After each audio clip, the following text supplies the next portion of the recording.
All right, and now we move to the main event of the evening.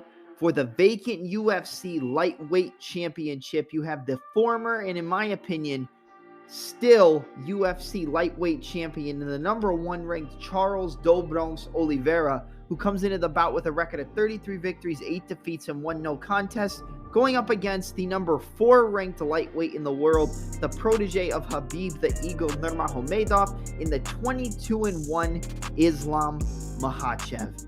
Makhachev versus Oliveira. You know, Khabib versus Tony 2.0, and I've said this before and I'll say it again.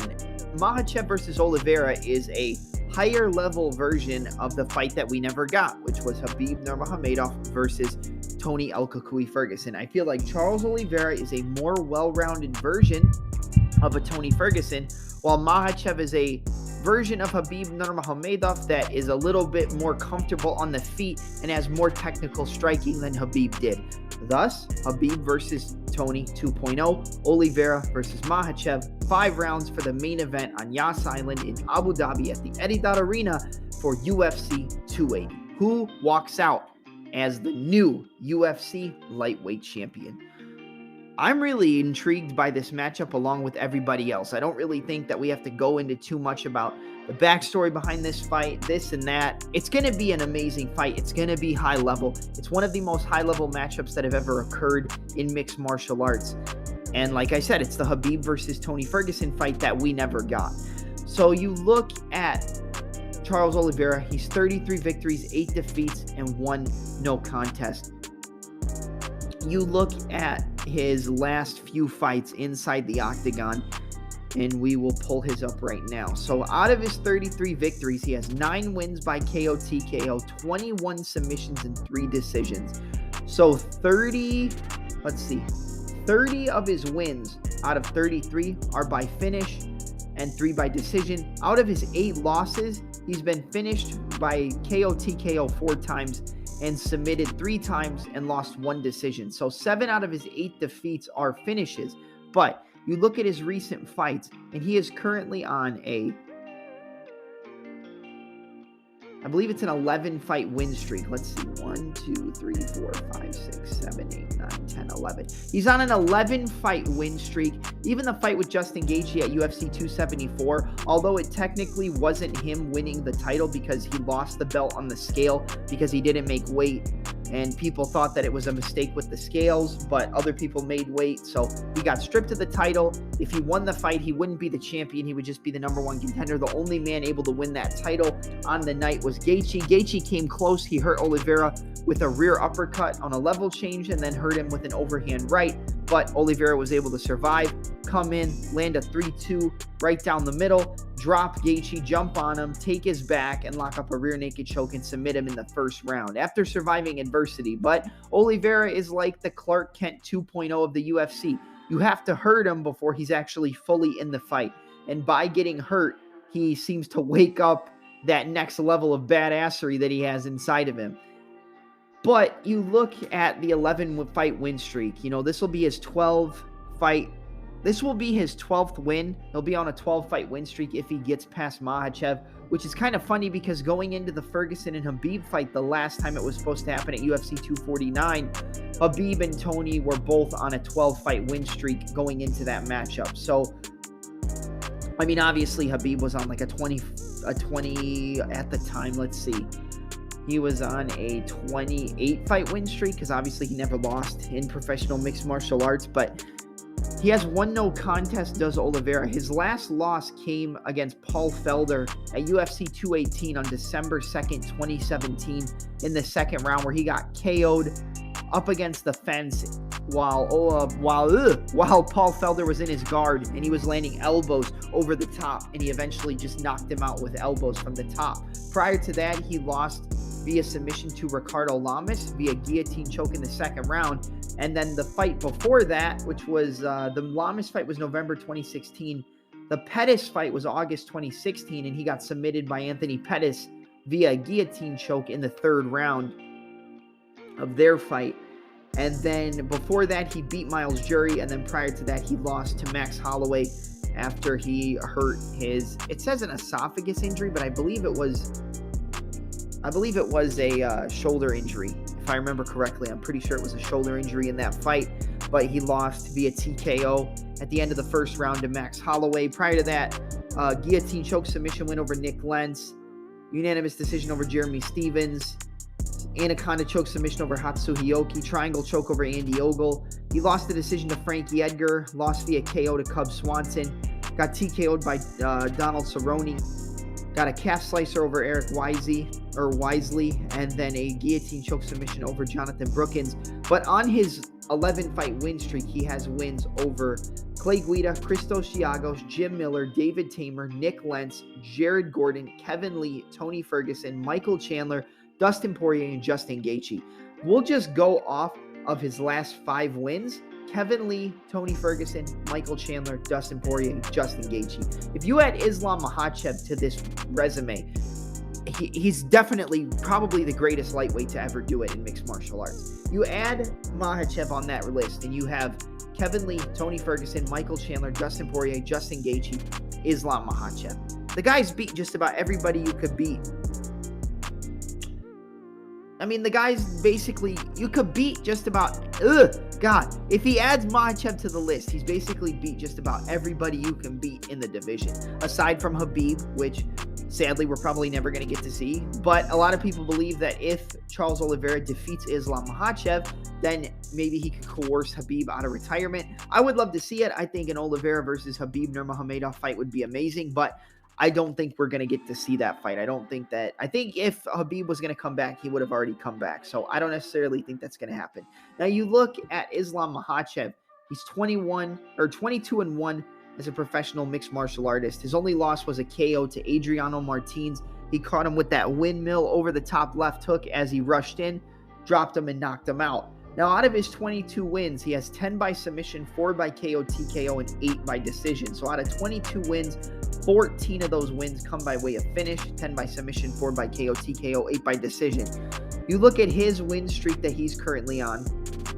He has a decision win over Chris Wade, a decision win over Nick Lentz, a knockout over Gleison Tebow, a submission over Cajun Johnson, a unanimous decision win over Arman Tsarukyan in Tsarukyan's UFC debut, a unanimous decision over Davi Ramos, an arm triangle choke submission in the 3rd round over Drew Dober, a rear naked choke submission in the 4th round over Thiago Moises, a 1st round Kimura submission over Dan Hooker, and then a 1st round TKO victory over Bobby King Green. But out of his last 4 fights, he has wins, or we'll say last 5, he has wins over Davi Ramos, Drew Dober, Thiago Moises, Dan Hooker, and Bobby Green. Out of those 5 wins in his last 5 fights, 4 are by finish, and then 1 is by decision. Obviously, that being the fight against Davi Ramos.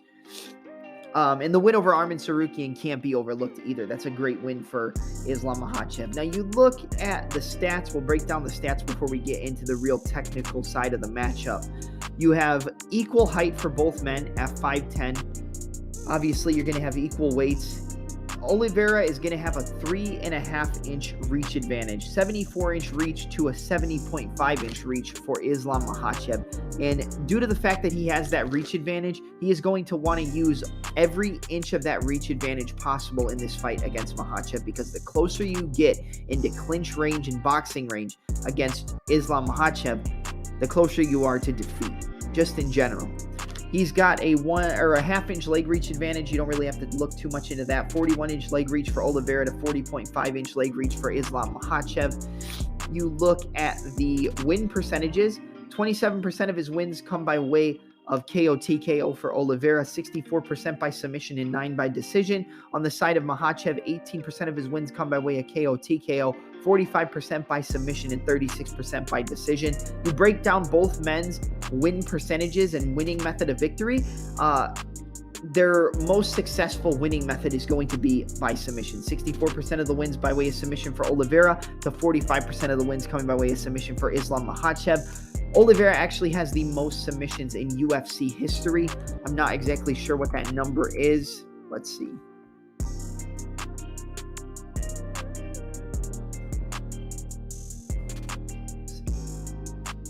He has the most finishes in UFC history with 19, and he has the most submission finishes, or most submissions in UFC history, with 16 submission victories in his career. So most finishes in UFC history for Charles Oliveira at 19, but the most submission victories in the UFC at 16. So the man is a monster. He's a monster.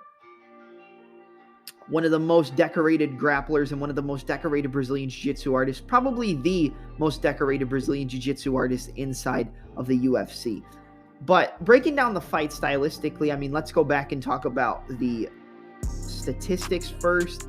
Average fight time, 6 minutes, 55 seconds for the number 1 ranked Oliveira. In my opinion, still the champ. And 9 minutes and 11 seconds for the number 4 ranked Islam Makhachev. 0.51 knockdowns per 15-minute fight for Charles Oliveira to 0.27 for Islam Makhachev. If you look at the significant strikes, you have 3.53 significant strikes landed per minute for Oliveira to 2.27 for Makhachev, a 53% significant strike accuracy rate for Charles Oliveira to a 57% significant strike accuracy rate for Makhachev. So based on significant strikes, Makhachev actually lands more, but he's not really going to stay on the feet for too long in this fight, if you ask me. 3.18 strikes absorbed per minute for Oliveira to 0.84 strikes absorbed per minute for Islam Makhachev. That's a huge statistical difference. Not a lot of people are able to land clean on Makhachev if he does stay on the feet. But for the most part, once he gets a hold of you, he takes you down, gets on top position, and eventually tries to submit you or knock you out with the ground and pound, or TKO you, I should say, with the ground and pound. Overall defense, 52% striking defense for Oliveira to 68% striking defense for Makhachev. Like I said, he barely gets hit, if at all, in terms of his professional mixed martial arts career. You look at the grappling, these stats should be pretty interesting. 2.46 takedowns per 15-minute fight for Charles Oliveira to 3.41 for Islam Makhachev. So basically 3 takedowns, 2.5 takedowns for Oliveira to 3.5 takedowns for Islam Makhachev in his UFC career per 15-minute fight. So basically a 1 takedown per 15-minute fight advantage for Makhachev. 40% takedown accuracy for Charles Oliveira to a 65% takedown accuracy for Islam Makhachev. So basically 6 out of 10 takedowns he's going to get. 6 to 7 out of 10 takedowns Makhachev is going to get on his opponent. Takedown defense, you have a 57% takedown defense rate for Charles "Do Bronx" Oliveira to an 88% takedown defense rate for Islam Makhachev. I believe the only man to ever take him down was Arman Tsarukyan in his UFC debut.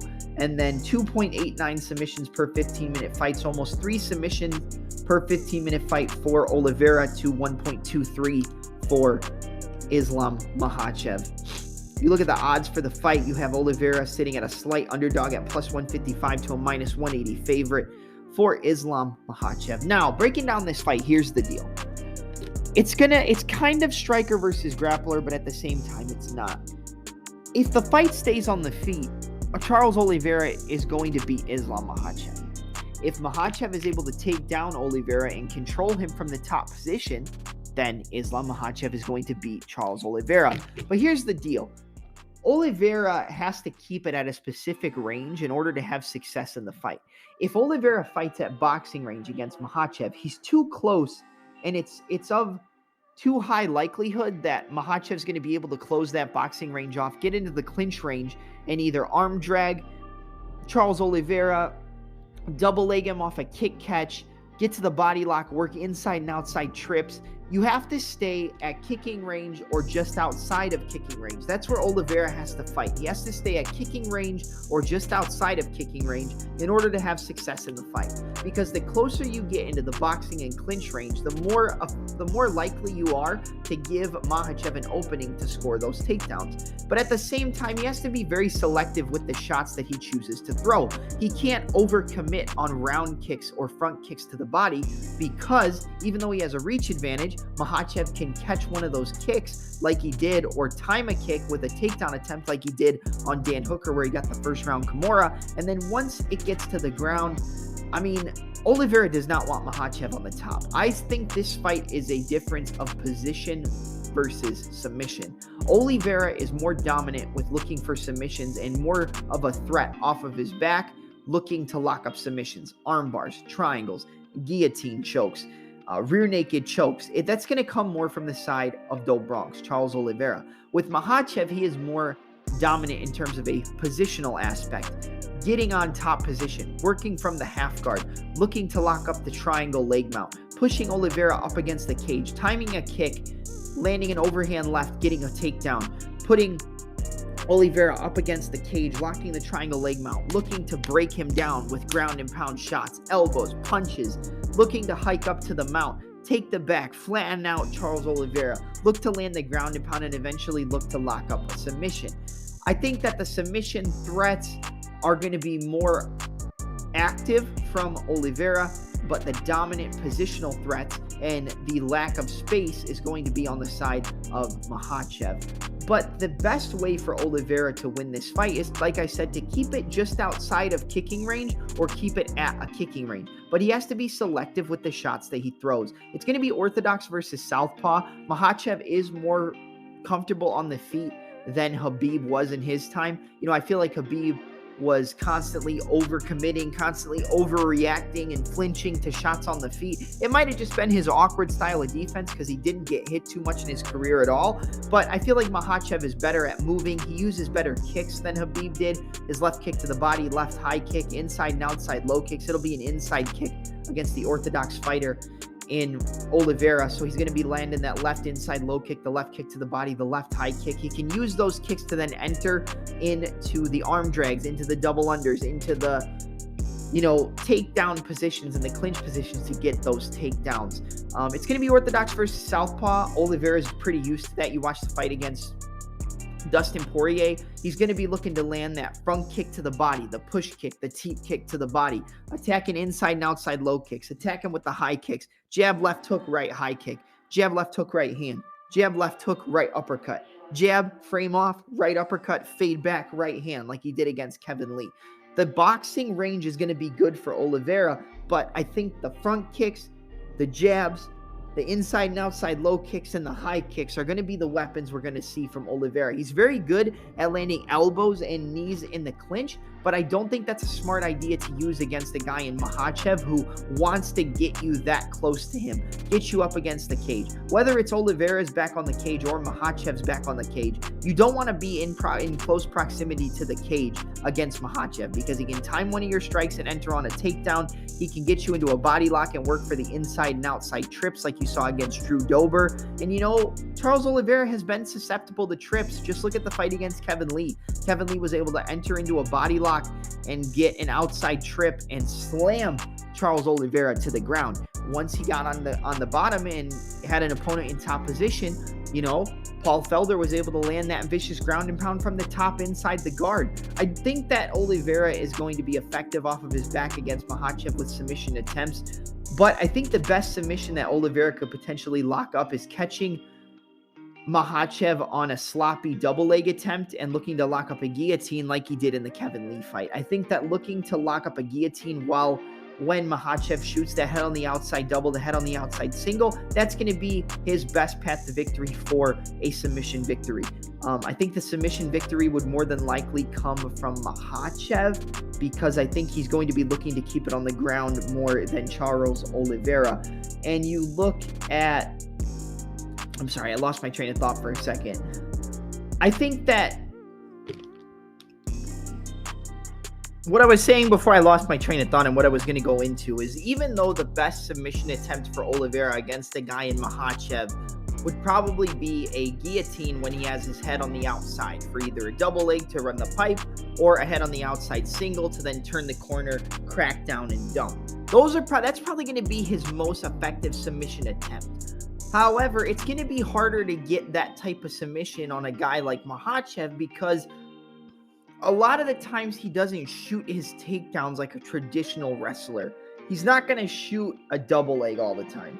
He's not going to shoot a single leg all the time. And not only is the speed of his takedown attempts unmatched, a lot of the time he gets to that clinch position, whether it's over, under, double under, shuck you forward and take the back like we talked about in the Sterling and Dillashaw breakdown.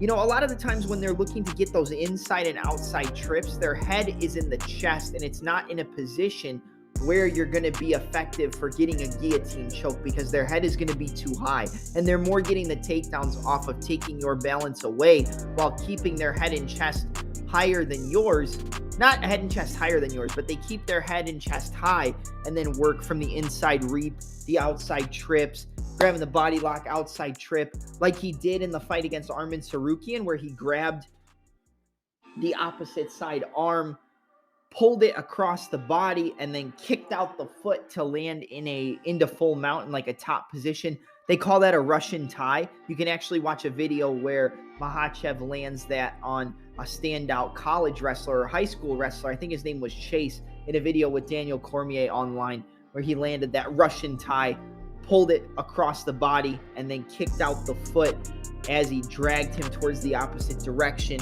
and he wound up in a top position. Landed that on Arman Tsarukyan in Tsarukyan's debut. So the submission attempts aren't going to be there as much as people might think. And even if Oliveira gets taken down and Makhachev is in his guard, that's definitely a place that Makhachev doesn't really want to be, but I think that he can survive in the guard of Oliveira. But don't get me wrong, he's going to be getting attacked with omoplata, triangle, guillotine chokes, arm bars, and Oliveira will chain those submission attempts together. So he's going to try to make Makhachev work, even if Oliveira is on his back, but that's not a place where he wants to be against Makhachev. I know he's fought better competition, but you still don't want Islam on top of you, whether it's in your guard, in the full mount, in the half guard. You don't want him there. You want to stay away from that at all costs. Maybe Oliveira is going to, try to pursue that and show that he can submit Makhachev and that he's the better jiu-jitsu artist. That's fine, but I still don't think that's where you want to be, because Islam is so effective with the dominant positional awareness, and he's so aware of any position that you could put him in that he's going to break down your offense and break you down. And we've seen people do that and be able to negate the submission attempts from Oliveira off of his back and land some ground and pound and get into a top position before. Michael Chandler did it for a little bit after he rocked him. Kevin Lee had some success with getting in the top position against Oliveira. He got some outside trips. Paul Felder had some success from inside the guard. I mean, it's happened before. You can't sit there and act like it's never happened, that people haven't had success from the top position, whether in the guard or in the side control or in the half guard against Oliveira. It's not that common, because a lot of the times Oliveira is going to be able to submit you with a triangle, an armbar, a guillotine, a rear naked choke, etc., etc. Off the back, obviously, you're not going to get a rear naked choke, but you know what I'm trying to say. The Oliveira is going to want to keep this on the feet 100%. If this fight stays on the feet for longer than 2 to 3 rounds, I think Oliveira knocks out Makhachev. He is so much better in terms of his technical ability and the striking on the feet. It's just, can he keep it at the range that we talked about earlier, where it has to be at kicking range or just outside of kicking range. You can't be in clinch range, you can't be backing up against the cage, and you can't be in boxing range against Makhachev. You want to be just outside of that kicking range or at that kicking range, to where you can land those kicks effectively. Obviously, you have to be selective effectiveness. You have to not always throw those kicks, because Makhachev will time it, catch it, and take you down, or he'll time that front kick, land the overhand left, and then take you down, kind of like he did against Dan Hooker, or time the low kick, overhand left, bum rush you, head on the chest, and take you down. You got to be selective. He's got to mix it up with the fakes and feints, feint the uppercut, get Makhachev to bite on the feint, right hand, left hook, jab, left hook, jab, left hook, right low kick, feint, lift it up to check, lift it up. He likes to use that time march, does Oliveira, where he'll walk forward and lift his lead leg up, lift the rear leg up, and walk forward as he's changing stances as he's walking forward. I believe that can be effective against Makhachev, because it might make him a little bit hesitant to shoot those takedowns, because he's picking up his legs looking like he's going to kick. So he might anticipate a kick, briefly stop for a second, and then shoot, which is going to give Oliveira more time to back up, control the distance and the range, potentially land an uppercut, land an elbow, land a front kick up the middle as he tries to shoot. I think the fakes and feints, especially with the tie march and, the little fake tie checks, I think that can work against Makhachev, because it might get his timing off. But I think the hands are going to be how we're going to see Oliveira knock out Makhachev if he does get a finish. He's going to catch him with his shots. You heard in the fight, or after the fight with Justin Gaethje said that the first shot that Oliveira connected on him, he hurt him. He said that he had never felt anything like that, and that Oliveira had some of the most power, but it wasn't really his power. It was the fact that he was so technical and sharp with the shots that he threw, that it made the power so much better. The 1-2s, the 3-2s, the hook uppercuts, the 1-2, rear uppercut, jab, left hook, rear uppercut, jab, lead elbow, right hand, lead elbow, jab, jab, left hook, right hand, 1-2, 2-3, 2-3-6, 6-3-2, 1-1-2. His combinations with his hands are very effective. And if he can time that with the fakes, with the tie stance switches, and make Oliveira or make Makhachev a little bit hesitant and not get him to be able to react to the kicks effectively because of those fake tie checks, he might be able to land those kicks more effectively, sap the energy out of the body. But like I said, you have to be selective with the shots that you throw, because you can't throw too many kicks, whether it's a front kick, a round kick, a low kick, because eventually Makhachev will just time it and enter with a punch and then close the range to where you don't want to be, which is what we said earlier. The clinch range or the double unders, the over unders. You don't want to be there. You don't want to be there. You don't want to have Makhachev that close to you. But I do think that Makhachev definitely has a shot here. I seem to pick against anybody from that Nurmagomedov side, especially I used to pick against Khabib all the time, and he proved me wrong every single time. But to be honest, I'm going to side with Ann Still. Or I guess it's Ann Still, but Ann New. I'm going to pick Charles Oliveira. I think Oliveira is... There's definitely a possibility that he gets taken down, Makhachev gets in the top position and dominates him. But I honestly think that the longer the fight stays on the feet, which obviously that's going to be with any fight with Makhachev, I think Makhachev is just comfortable enough to keep it on the feet for long enough that he's going to get himself into some danger. And I think eventually Makhachev's going to step in, get caught with that 1-2. I think that right hand's going to stun Makhachev. It's going to hurt him. I think those fake tie kick checks, the fake tie marches are going to get Makhachev to shoot a takedown just outside of range, or get him to fake the takedown attempt just outside of range. And in that time, that's going to allow for Oliveira to step in with the 1-2. And then that 1-2 is going to crack Makhachev on the chin. It's going to hurt him. He's going to step in, uppercut, left hook, knee to the body. He might go for a submission, but Makhachev might defend it. He'll let go, because I don't think Oliveira will jump on it. I think if he has it, he'll just do the guillotine standing up, kind of like he did against Kevin Lee. He'll let it go and just unload with a combination and finish him off and get a TKO victory. I'm going to go with number 1 ranked Charles Do Bronx Oliveira to defeat Islam Makhachev via a TKO in the 3rd round. I think that the first couple rounds are going to be competitive, but I could just as easily see Makhachev. I could see this fight ending in the 1st round, but I don't think that's going to be what happens. I think it's going to be a slow, methodical pace, but I think eventually Makhachev's going to get caught. He's going to get caught with that 1-2, and that right hand of Oliveira is no joke. It's clean, it's sharp, it's technical. He has a lot of power. Every time he connects on the chin of somebody or on their face, I mean, you could see the effects that it has. And I think he's going to be able to do it. I think he's going to put out Makhachev. He's going to finish him for the 2nd time in his career. And like I said, I'm not discrediting Makhachev's ability. I definitely think there are paths for him to win, like we've already talked about. And we've seen Oliveira struggle in those scenarios before. It was just a really long time ago. It was right at the beginning of his run at 155. It was when he was down at 45. That's a different Oliveira than we have now. And I just think that the champ, in my opinion, he's still the champ. But the number 1 ranked Charles Do Bronx Oliveira, the champion has a name. And at the end of UFC 280, it's going to be Charles Do Bronx Oliveira. He's going to catch Islam off those fakes and feints. The fakes and feints are really going to screw up Islam, in my opinion. I think it's going to have him biting on feints at the wrong time. He's not going to get his timing. And eventually he'll just get caught with that right hand. It's going to hurt him. He's going to shoot. Islam will probably get caught in a guillotine. He might submit him. I could see Oliveira catching him on the chin, wobbling him, and then catching him in a guillotine with his head on the outside and potentially getting a submission. But I think he's just going to hurt him with that right hand, and he's going to pour it on.